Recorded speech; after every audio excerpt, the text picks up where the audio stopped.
Hello বন্ধুরা, নমস্কার।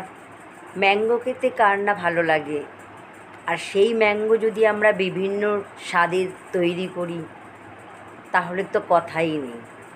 চলো আজ আমরা শুরু করছি ম্যাঙ্গো পুডিং উইথ আইসক্রিম। তো এই ম্যাঙ্গো পুডিং এবং আইসক্রিম বানানোর জন্য আমাদের না লাগবে কোনো ডিম, না লাগবে কাস্টার্ড পাউডার।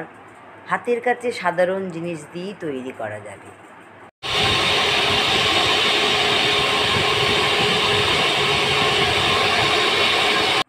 তো তোমরা দেখতেই পেলে দুটো আম নিয়েছি এবং দুটো আমকে ছাড়িয়ে মিক্সারে আমি পাল্পটা তৈরি করে নিয়েছি এবং পরিমাণ মতো তার মিক্সারে আমি চিনিও দিয়ে দিয়েছি। একসাথেই তৈরি হয়ে গেছে। এরপর আমার জাল দেওয়া দুধের মধ্যেই আমি আমের পাল্পটা পুরোটাই দিয়ে দিয়েছি, আর অল্প পরিমাণে দুধ সরিয়ে রেখেছি কাপের মধ্যে। আমি এখানে হাফ লিটার দুধ নিয়েছি এবং এই কাপেই 2 চামচ আমি কর্নফ্লাওয়ার দিয়ে দিলাম, দিয়ে মিক্সড করে রেখে দিয়েছি। মিক্সড করেই এরপর আমি গ্যাসের আঁচটা চালিয়ে দিলাম, অন করে দিলাম। অন করার পর এবং মিডিয়াম আঁচেই কিন্তু জাল দেবো। অনবরত আমি জাল দিতে থাকবো এবং নাড়াতে থাকবো যাতে ধরে না যায় এবং ডেলা। জাল দিতে দিতেই তোমাদের সঙ্গে আমি শেয়ার করি, আমি যে বলেছিলাম পুডিং এবং আইসক্রিম এই দুটোর মধ্যে পার্থক্যটা কী। একই পদ্ধতি, শুধু কর্নফ্লাওয়ারের পরিমাণটা একটু বেশি এবং কম হবে। পুডিংয়ের বেলায় একটু বেশি হবে, 2 চামচের বদলে আধ কাপ হবে। এরপর এই জাল দেওয়া দুধের মধ্যে কর্নফ্লাওয়ার গোলাটা আমি আস্তে আস্তে অল্প অল্প করে দিয়ে দিলাম, দিয়ে আবারও ভালো করে নাড়তে শুরু করলাম। বেশ কিছুক্ষণ নাড়বো।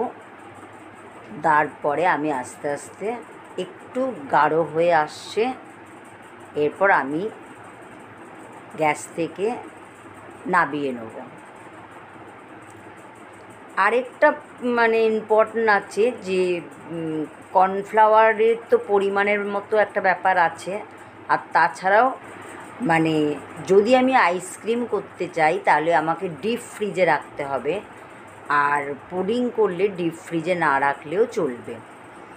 এমনি ফ্রিজে রাখলাম, ডিপ ফ্রিজে রাখার দরকার নেই, ফ্রিজে রেখে দিতে হবে। আর আইসক্রিমের বেলায় আমার 6-7 ঘন্টা রাখতে হবে ফ্রিজে, আর পুডিংয়ের বেলায় মাত্র 2 ঘন্টা রাখলেই চলে যাবে। তো চলো, এবার আমার জাল দেওয়া হয়ে গেছে। এবারে আমি একটা বোলের মধ্যে একটু বাটার লাগিয়ে নিলাম। বাটার লাগিয়ে ভালো করে এবার পুরো জাল দেওয়া ম্যাঙ্গোটা আমি আস্তে আস্তে ঢেলে দিলাম। এরপর একটু ট্যাপ করে নিলাম, ট্যাপ করে একদম ফ্রিজে রেখে দিলাম। 6-7 ঘন্টা ফ্রিজে রাখার পর ফ্রিজ থেকে বার করলাম।